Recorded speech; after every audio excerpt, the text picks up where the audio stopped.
Telikom PNG announces further reduction in internet services. Prince Andrew confirmed to open 2015 games.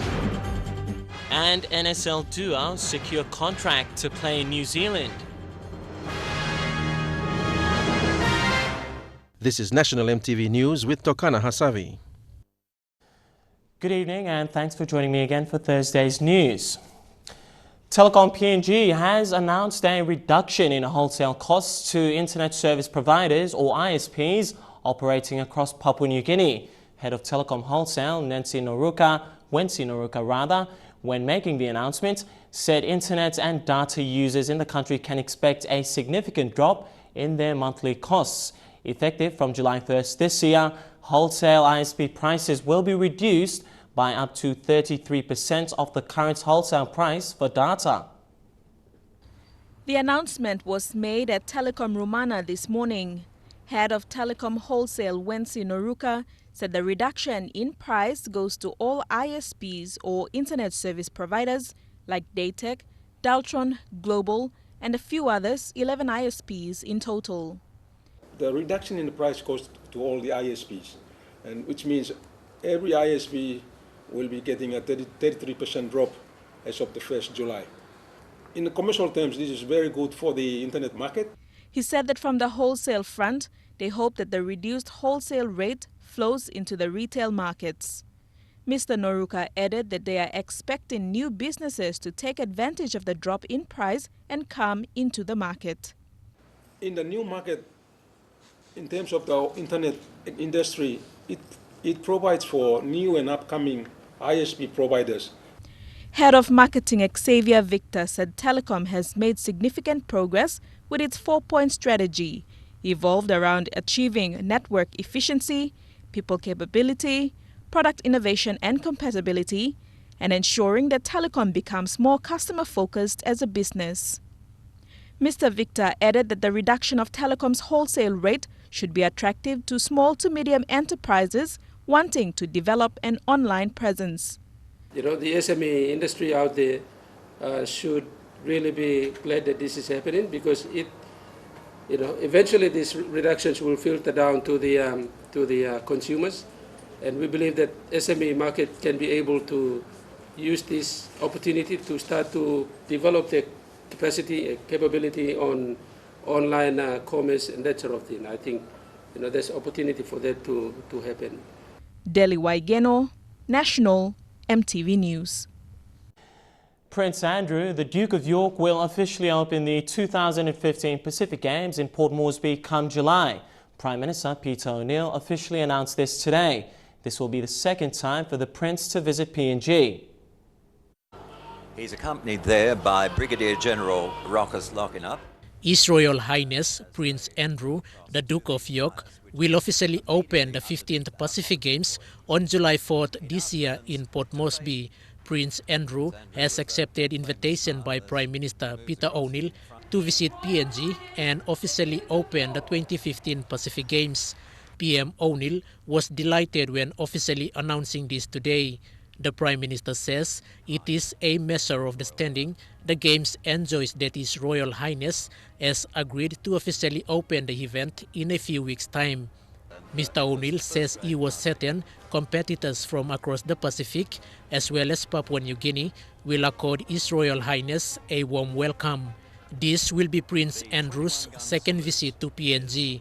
His first official visit was in 1991 when he officially opened the then South Pacific Games in Port Moresby. Afternoon here at the Sir John Guise Stadium. On this, the first occasion when it has been filled to capacity for the opening of the 9th South Pacific Games. This second visit, after 24 years, will be greeted by fans and athletes from over 20 Pacific countries during the opening ceremony of the 2015 Pacific Games. Quinten Alomp, National EMTV News.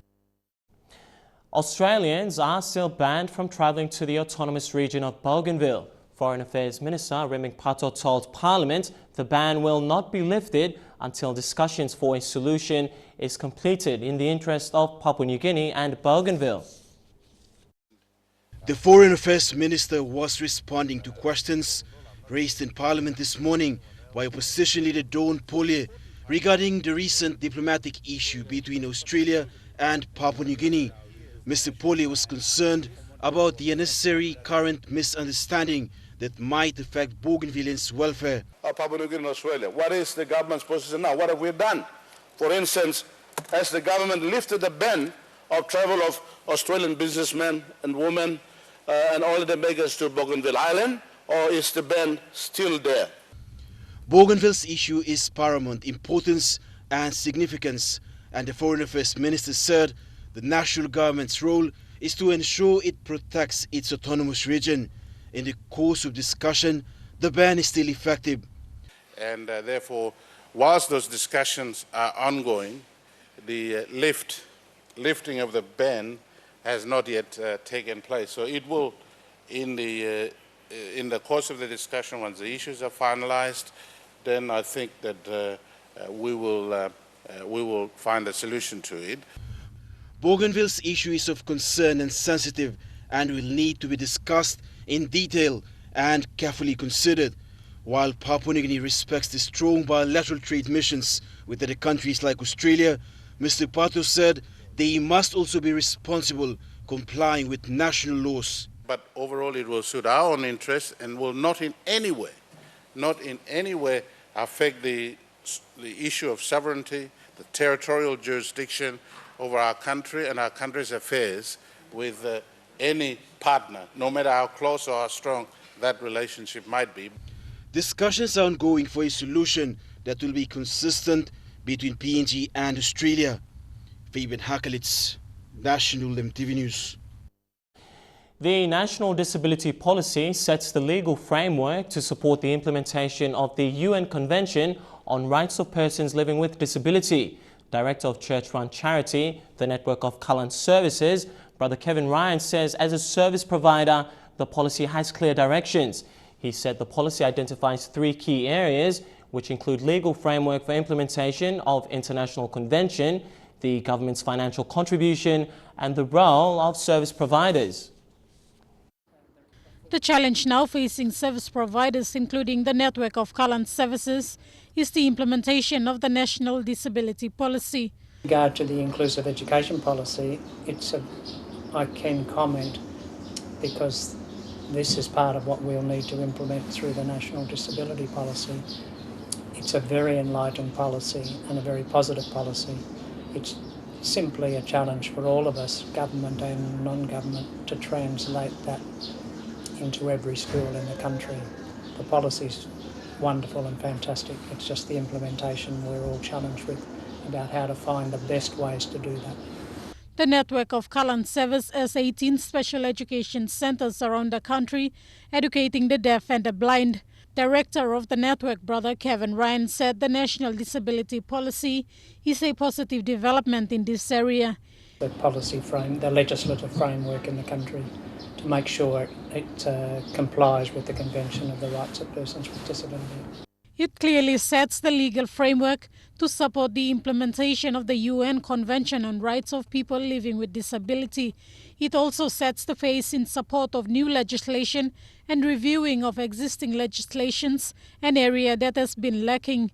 Enough to say persons with disability have rights, but what do they look like in action and what will it require of the rest of us to ensure those rights are respected? So that's a great action. He said the policy also addresses service providers and outlines government's financial support towards persons living with disability. The National Disability Policy has a limited number of aspects, which is an advantage because it has a better chance of success. While the challenge remains with the implementation part of it, there is also a need for the strengthening of the advisory group to give clear directions to the government. I think that it's good that there are a limited number of actions outlined in the policy, and that makes it much more achievable and reviewable on an annual basis. The National Disability Policy was launched yesterday in Port Moresby by Prime Minister Peter O'Neill. Michelle Amba, National EMTV News. The opposition has described the move by Speaker of Parliament Theo Zurino to the ruling People's National Congress Party as dangerous for democracy. Following yesterday's session in Parliament, the Speaker held a news conference to announce his defection. Opposition leader Don Pollier, who is a former senior minister, says the government has dishonoured the Yalata Accord. The move by Finchafen MP and Speaker Tusureno with Kundiwa Gambok MP Tobis Kulang to the ruling People's National Congress Party has shocked the opposition. Deputy Opposition Leader Sam Basil said the Speaker's defection from People's Progress Party to People's National Congress Party is against the Yalata Accord, describing it as illegal. Now that we have seen that the PNG National Congress party headed by the Prime Minister, since taking office, he has turned around and dishonored the Yalata Accord and is cannibalizing his own political partners, people who came to make him Prime Minister. On good governance, Basil said MPs must not serve their own interest but that of the people. He called on coalition parties to disengage themselves from the ruling government. And he has been implicated on many issues, from the courthouse to the leadership tribunal, and yet we've seen many members of parliament do not stand up for their rights on the floor of parliament to truly represent their people, to make sure that they provide a good government on the floor of parliament. An angry opposition leader Don Pollier said the People's National Congress didn't respect the Yalata Accord and called on the Speaker to maintain neutrality at all times. I don't think it's a responsible party. I'm saying that with records of my own, to prove that there hasn't been any other party that's been as cannibalizing as is the People's National Congress under Peter O'Neill. Speaker Tusureno joined the People's National Congress Party yesterday because he says he believed in the stability and trust of the O'Neill Dion government. The Prime Minister's party now has 60 members. Fabian Hakelitz, National EMTV News. And in more news ahead, Payam Hospital in Pogera faces imminent closure. Also, Dr. Ken Nangan confirmed as Finance Secretary, and more developments for the police force. I'll give you all the details after the break. Stay with us. Good to have you back with National EMTV News. The Payam General Hospital in Pogera Valley is facing closure after not receiving funds totaling 10 million kina to sustain its operational costs. A rally was organised by local MP Nixon Mangape on Tuesday to gain public support and petition the national government and agencies responsible to release the money. Since 2012, outstanding funds of over 10 million kina have not been released to sustain operational cost of the Payam General Hospital in Pogera Enga province. Apart from the hospital, other services like town cleaning, maintaining of the public market, water supply and the sewage system are all at risk of shutting down. The Pogera Development Authority, or PDA, has been allocating funds from the national government into Payam Hospital. However, inconsistency of the funding has accumulated to the now 10 million kina outstanding. The Payam Hospital requires annual funding of 4 million kina every year to sustain its operational costs. The cost includes salaries of the hospital workers. Since 2013, a sum of 1.4 million kina was allocated to workers' salaries. The last 500,000 kina of the 1.4 million kina was paid 2 weeks ago. On Tuesday, local MP Nixon Magape rallied locals to support and petition the national government and other agencies responsible to release funds to the Pogera Development Authority. The MP also raised concerns of the district's 2015 DSIP funds, in which only 1 million kina was released this year. MP Magape is urging the national government and minister responsible to come forward and address these funding issues. The Payam General Hospital is facing closure in the next 2 weeks. Stanley Oved Jr., National EMTV News. A team of PNGDF soldiers from the 1st Pacific Island Regiment at Tarama Barracks outside of Port Moresby today underwent disaster emergency training for mass casualties. This training is part of the U.S. Military Medical Services to educate PNG soldiers on the kind of first aid kit to use when there are casualties during disasters. MTV's Eric Haruma has this report. This disaster response exercise, led by 4 U.S. military medical experts, saw 39 PNGDF soldiers from the Tarama barracks undergoing classroom training in presentations and hands-on demonstration exercises. U.S. military officer in charge, Lieutenant Colonel Courtney Feng Bainer, said this training will enhance the emergency skills on how to apply first aid to mass casualties during disasters. Hands-on exercises include how to apply bandage to fractured bones, how to mobilize the fractured spine, and how to treat and approach casualties. She said this training is also important for these soldiers as they will be assisting in the July Pacific Games. And here at the military hospital, we're working on mass casualty and trauma response. So learning a system that we can apply to any kind of an emergency out in the country, whether it be something related to a natural disaster or, car accidents, anything. Eric Aruma, National EMTV News. Dr. Ken Nangan has been confirmed as the Secretary for Finance. He was previously acting in the position for 18 months until officially announced yesterday. Finance Minister James Marape made the official announcement at the Institute of Public Administration here in Port Moresby. Taking a break from yesterday's Parliament session, Minister Marape made time to declare Dr. Ken Nangan as Finance Secretary. The Finance Minister pointed out that although 18 months was lengthy, he was confident that Dr. Nangan displayed leadership to have his approval. I am fully satisfied that we have appointed the right man to the position of Secretary of Finance to take us on into the next 4 years. Putting the accolades aside, the Finance Secretary acknowledged the increased number in misappropriation and poor monitoring of public monies, which have become rife in Papua New Guinea. He explained the initiatives in place to counter such ill practices. Now, we've increased our audit funding to the Auditor General's office is increased. The government has increased that.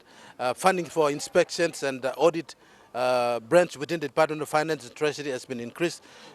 Funding to the Department of Implementation and Rural Development is going. So we need to do the on-site monitoring and visits to making sure that, look, we're not just throwing down money, but we are following up with it.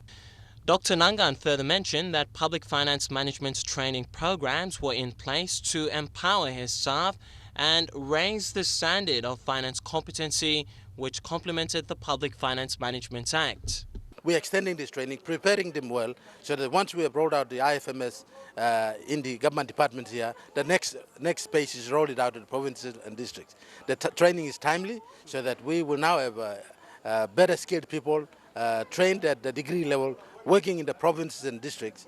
And when we roll out the integrated financial management system, they'll be able to better manage and handle that. So it all complements well. Criminal investigation and traffic divisions will be created in all police stations in Port Moresby to increase police presence and speed up police operations. The initiative taken by Police Commissioner Gary Bucky is aimed at improving police service in local stations, which he believes has deteriorated over time. 3 police stations here in Port Moresby will be the first to undergo this expansion. The expansion is part of Commissioner Bucky's operational plans to improve community policing in all police areas of operations.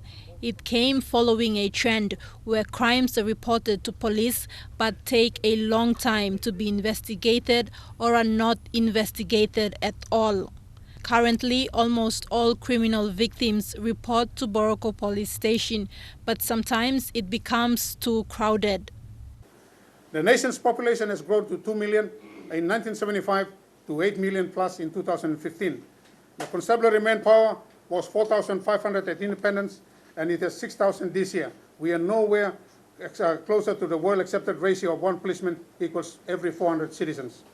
The Boroko station is considered the main police station for both the National Capital District and Central Commands. But over the years, the demand for police service has increased, prompting the constabulary to branch out the divisions in all police stations, beginning with Port Moresby.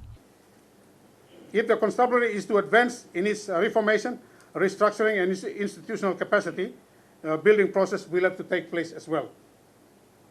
This move will redistribute investigators in the different police stations as a step to foster a closer working relationship between police and the community. Restructure the organizational structure of the constabulary as well as the way it conducts its business must change to suit the changing times and enable the constabulary to be able to serve the people of Papua New Guinea better. The expansion initiative falls in line with one of the three goals of the 279 million kina police modernization program. Baki believes the expansion will create better access for people to criminal and sexual offences investigators. Tekla Gunga, National EMTV News. 200 PNG Power Limited personnel nationwide have undergone a week-long training in managing customer services and time management. The training focuses on customers and the delivery of effective customer service interaction. PPL has identified the need for capacity building for their employees in certain aspects of workplace skills and knowledge. They will now be expected to provide the best customer service and manage their time appropriately for their customers. And we now check out the finance news. The kina closed unchanged at $0.3675 in the interbank market. And at Bank South Pacific, the kina was trading at $0.36, $0.4624 Australian dollars, $0.3261 euro, and 44.11 Japanese yen. Looking at commodity prices at New York close, gold, coffee and cocoa closed the day lower, while copper closed higher. Palm oil, crude oil and copper all closed the day lower. And finally, on the stock market, the Dow Jones closed at 121 points lower, the ASX closed at 35 points higher, and the All Ordinaries closed at 4 points higher as well. We'll bring you more local news coming up after the break. Stay with us.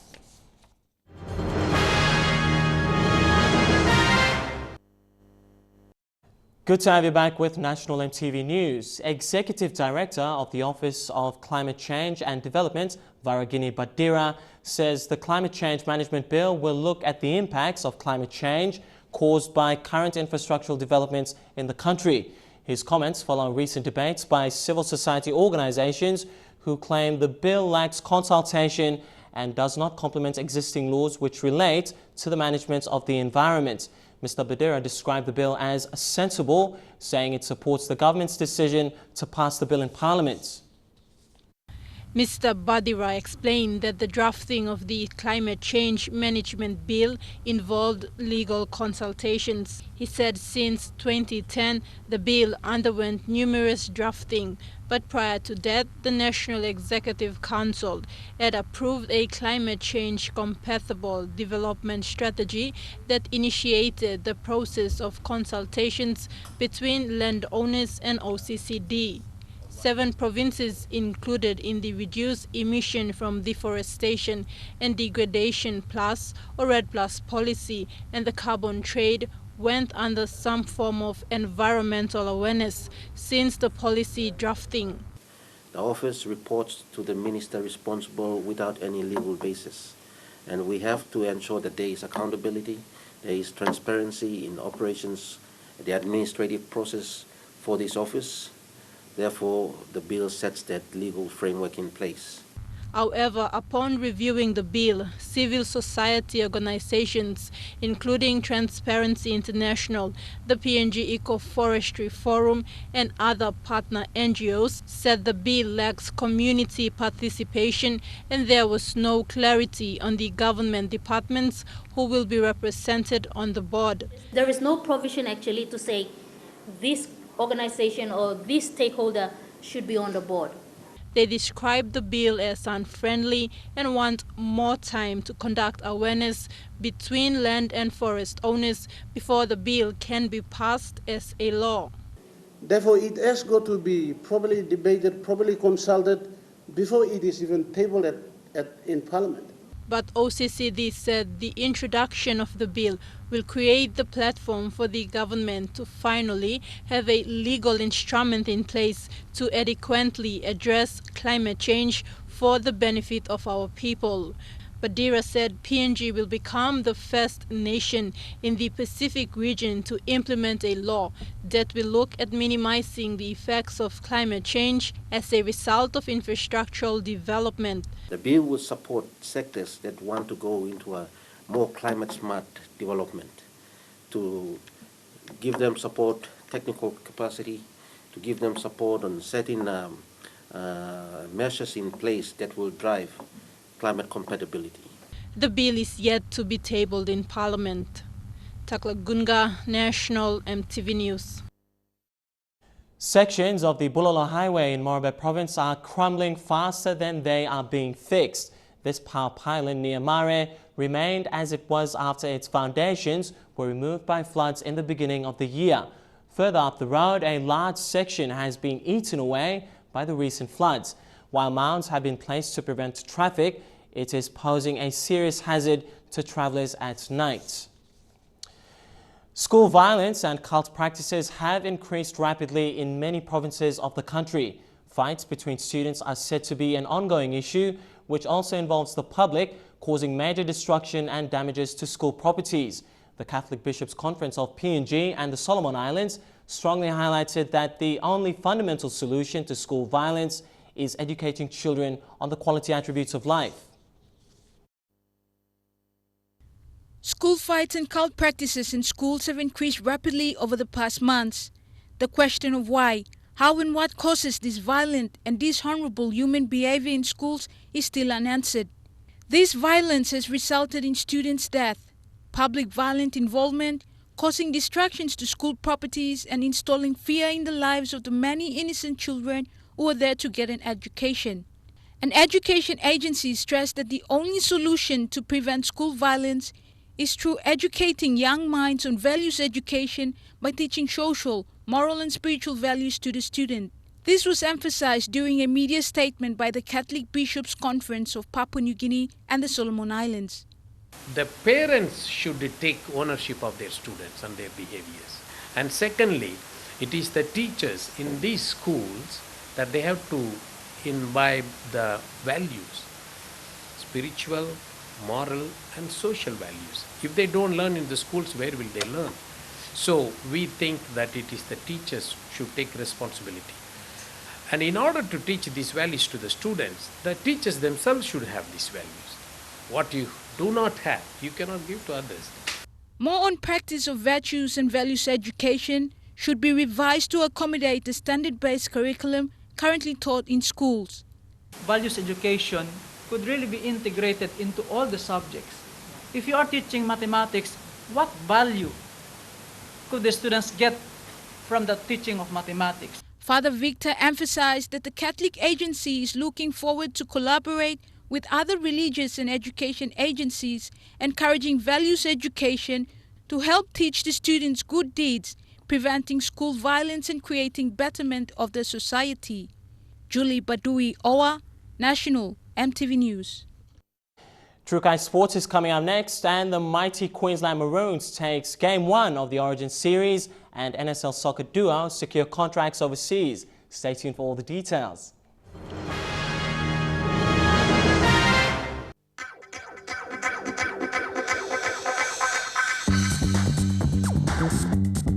Trukai Sports.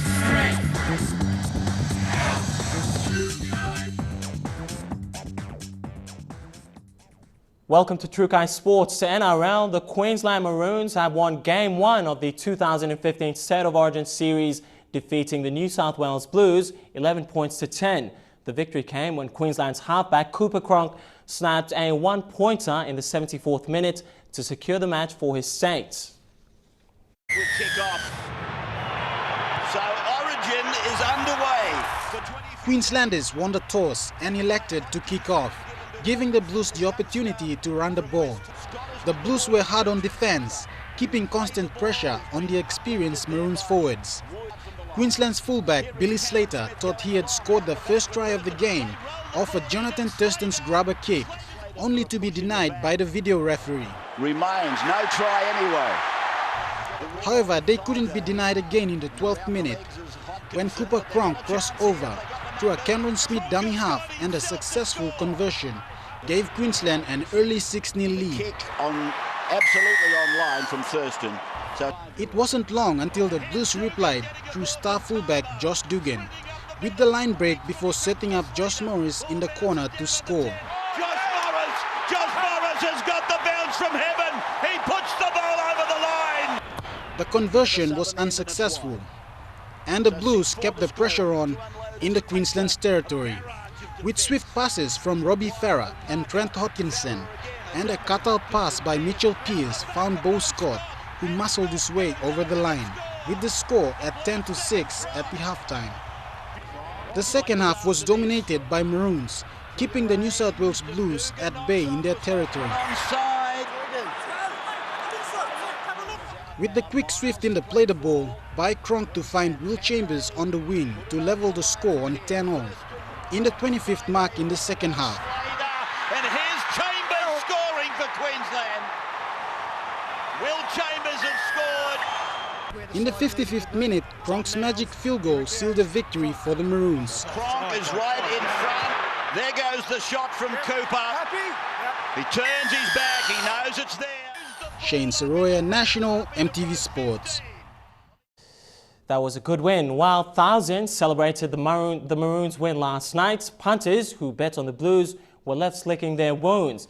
At Boundary Road in Leigh City, the owner of a TV who collected gate takings from the small crowd lost 500 kina after he laid it all on the New South Wales Blues. It's always crazy during State of Origin, but last night the crowd at Boundary Road was unusually well behaved.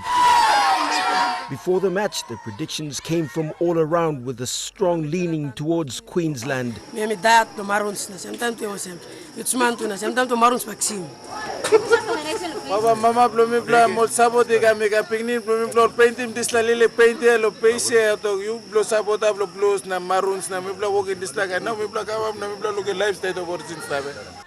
Kuno, the owner of a TV that drew close to 50 people, a sizable crowd in his neighborhood, collected fees for one night only for anyone who was desperate enough to pay to watch the Maroons smash the Blues. Get people money inside there.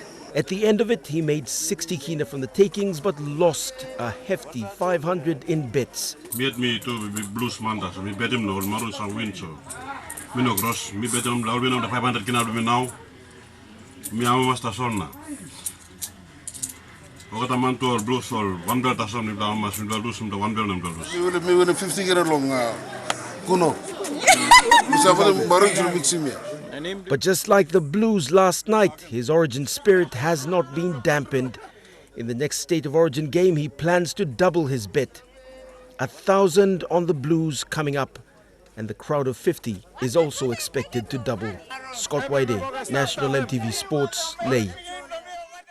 In football, Leigh City Dwellers dynamic duo Nigel Dabinyaba and Raymond Gunemba have been offered contracts to play overseas in New Zealand. The pair was identified by national coach Ricky Herbert after their sterling performances this season. This announcement comes just days they led their team Leigh FC to victory in the NSL Grand Final against Madang. EMTV Shane Soroya has this report. Both players had a disappointing 2014 season with Hekari, which led to them spending a lot more time on the bench than desired. However, with new franchise club Leigh City, they both found a new leash of life. The spark provided the platform for both to shine, with Dabinyaba receiving the Golden Boot Award.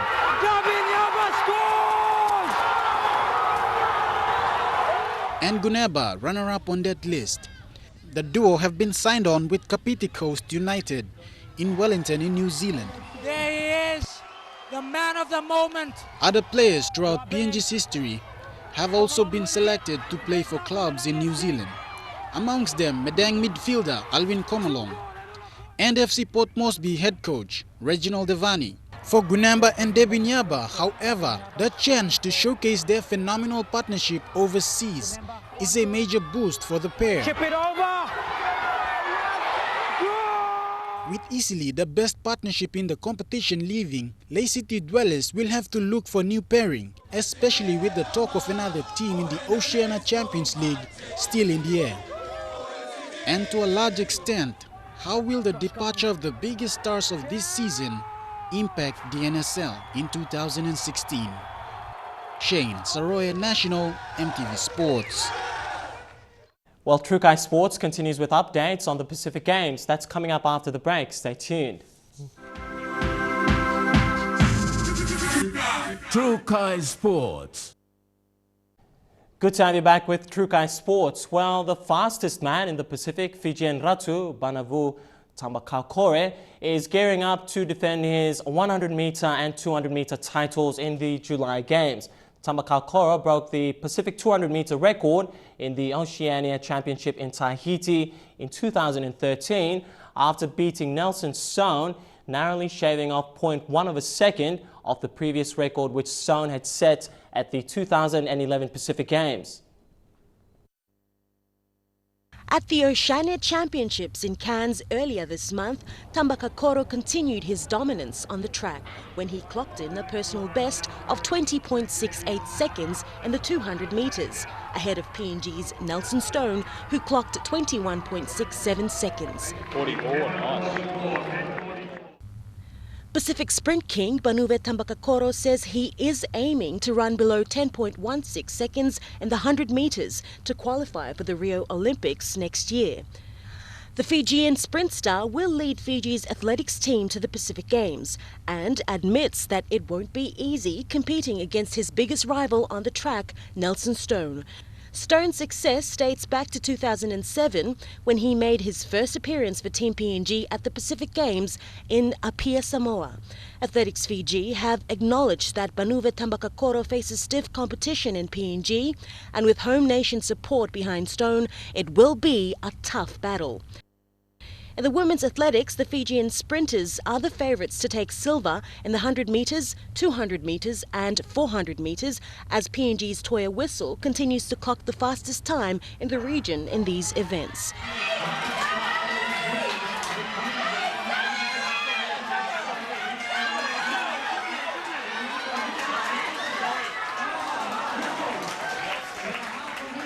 Sasha Pesilovo, National MTV Sports.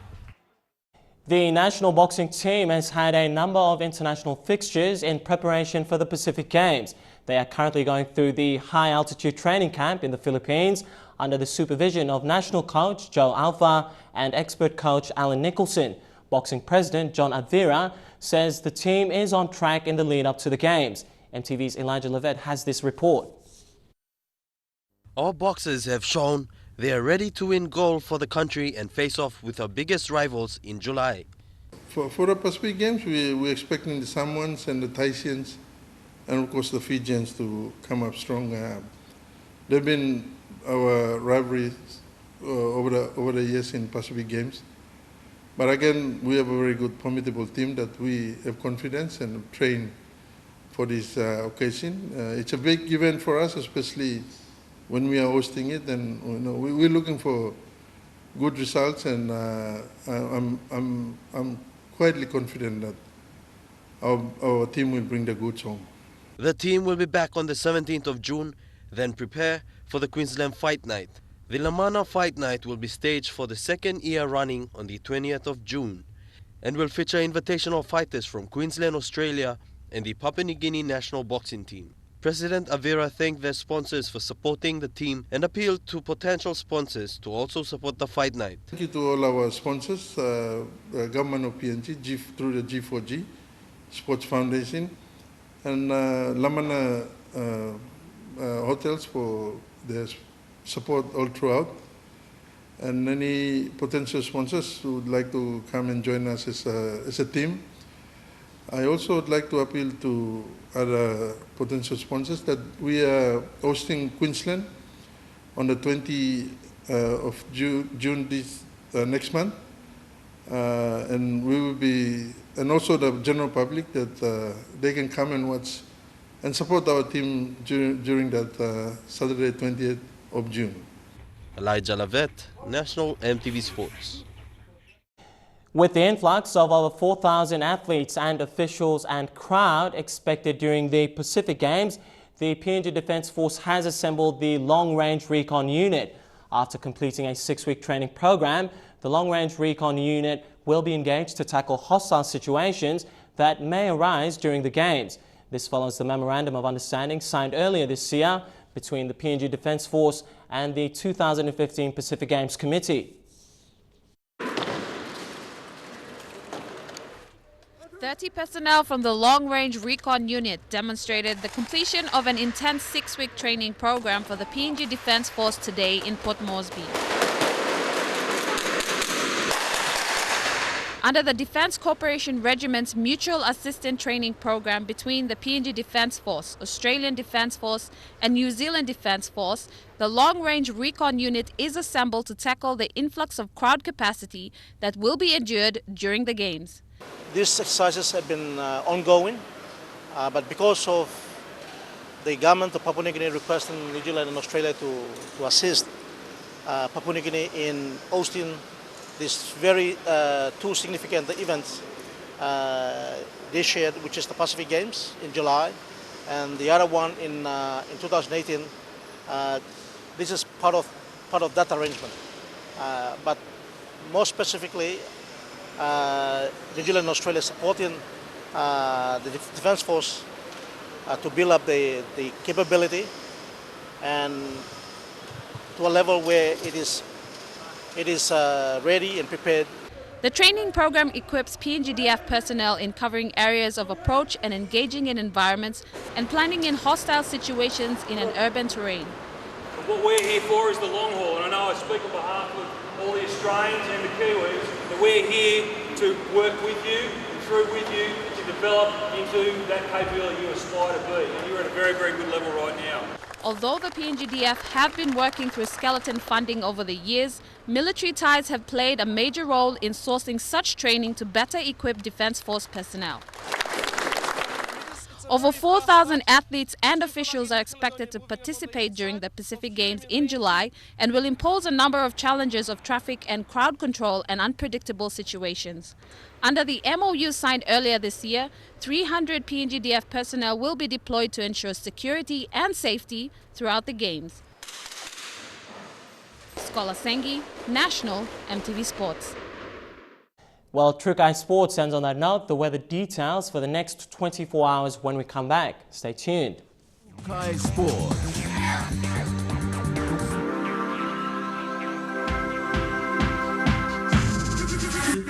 Trukai Sports.